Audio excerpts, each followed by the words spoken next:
Hey there pilots, this is Dauntless Sam, and today we'll be looking at the history of the Douglas A-20 Havoc and its flight characteristics in War Thunder. The Douglas A-20 Havoc, company designation DB-7, was an American attack, light bomber, intruder, and night fighter aircraft of World War II. It served with several Allied air forces, principally the United States Army Air Forces, the Soviet Air Forces, the Soviet Naval Aviation, and Royal Air Force of the United Kingdom. Soviet units received more than 1 in 3 of the DB-7s ultimately built. It was also used by the air forces of Australia, South Africa, France, and the Netherlands during the war, and by Brazil afterwards. In British Commonwealth Air Forces, bomber attack variants of the DB-7 were usually known by the service name Boston, while night fighter and intruder variants usually were known as the Havoc. An exception to this was the Royal Australian Air Force, which referred to all variants of the DB-7 by the name Boston. The United States Army Air Force referred to the night fighter variants as P-70. In March 1937, a design team headed by Donald Douglas, Jack Northrop, and Ed Heinemann produced a proposal for a light bomber powered by a pair of 450 horsepower Pratt & Whitney R985 Wasp Jr. radial engines mounted on a high-mounted wing. It was estimated that it could carry a 1,000-pound bomb load at 250 miles per hour. Reports of aircraft performance from the Spanish Civil War indicated that this design would be seriously underpowered, and it was subsequently canceled. In autumn of the same year, the United States Army Air Corps issued its own specification for an attack aircraft. The Douglas team, now headed by a Heinemann, took the Model 7A design, upgraded with 1,100 horsepower Pratt & Whitney R1830 twin Wasp engines, and submitted the design as the Model 7B. It faced competition from the North American NA-40, the Stearman X100, and the Martin 167F. The Model 7B was maneuverable and fast, but it did not attract any U.S. orders. The model did, however, attract the attention of a French purchasing commission visiting the United States. The Neutrality Act of 1935 at the time forbade the sale of arms, including aircraft, to any nation at war, and President Roosevelt had just issued a call for both its revision and a rearmament program for the Air Corps. Aided by the Treasury Department's Procurement Division, and Secretary of the Treasury Henry Mortho, Jr., the French discreetly participated in the flight trials, so as to not attract criticism from American isolationists. The French were impressed enough to order 100 production aircraft, with the order increased to 270 when the war began. Although not the fastest or longest-ranged aircraft in its class, the Douglas DB-7 series distinguished itself as a tough, dependable combat aircraft with an excellent reputation because of its speed and maneuverability. In a report to the British Aeroplane and Armament Experimental Establishment at RAF Boscombe Down, test pilots summed it up as, "has no vices and is very easy to take off and land. The aeroplane represents a definite advantage in the design of flying controls, extremely pleasant to fly and maneuver." Ex-pilots often consider it their favorite aircraft of the war due to the ability to toss it around like a fighter. Its true impact was that the Douglas Bomber Night Fighter was extremely adaptable and found a role in every combat theater in the war, and excelled as a true pilot's aeroplane.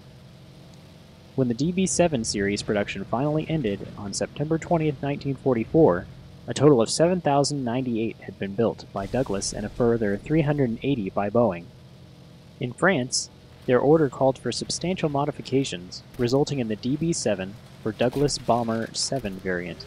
It had a narrower, deeper fuselage, 1,000 horsepower Pratt & Whitney R1830 SCEG radials, French-built guns, and metric instruments. Midway through the delivery phase, engines were switched to 1,100 horsepower Pratt & Whitney R1830 S3C4G. The French designation was the DB-7 B3, the B3 signifying 3-seat bomber. The DB-7s were shipped in sections to Casablanca for assembly and service in France and French North Africa. When the Germans attacked France and the Low Countries on May 10, 1940, the 64 available DB-7s were deployed against the advancing Germans. Before the armistice, they were evacuated to North Africa to avoid capture by German forces. Here they fell under the control of the Vichy government, but saw practically no action against Allies except briefly during the Allied invasion of North Africa. After French forces in North Africa had sided with the Allies, DB-7s were used as trainers and were replaced in the front-line units by Martin B-26 Marauders. In early 1945, a few DB-7s were moved back to France, where they saw action against the remaining isolated German pockets on the western coast. The remainder of the order, which was to have been delivered to France, was instead taken up by the UK. In the course of the war, 24 squadrons operated the Boston. It first entered service with the RAF Bomber Command in 1941, equipping No. 88 Squadron. Their first operational use was not until February 1942 against enemy shipping. On the 4th of July 1942, United States Army Air Force bomber crews flying RAF Boston aircraft took part in operations in Europe for the first time, attacking enemy airfields in Holland. They replaced the Bristol Blenheim of No. 2 Group RAF for daylight operations against occupied Europe until replaced in turn by the de Havilland Mosquitoes. Some Havocs were converted to turbine light aircraft, which replaced the nose position with a powerful searchlight. The turbine light aircraft would be brought onto an enemy fighter by ground radar control. The onboard radar operator would then direct the pilot until he could illuminate the enemy. At that point, a Hawker Hurricane fighter accompanying the turbine light aircraft would make the attack. The turbine light squadrons were disbanded in early 1943. Through Lend-Lease, Soviet forces received more than two-thirds of version A-20B planes manufactured and a significant portion of the versions G and H. The A-20 was the most numerous foreign aircraft in the Soviet bomber inventory. Actually, the Soviet Air Force had more A-20 than the United States Army Air Force. These aircraft were delivered via the Alaska-Serbia air ferry route. The aircraft had its baptism of fire at the end of June 1942. The Soviets were dissatisfied with the 4 Browning machine guns and replaced them with faster-firing SHKAS. During the summer of 1942, the Bostons flew low-level raids against German convoys heavily protected by flak.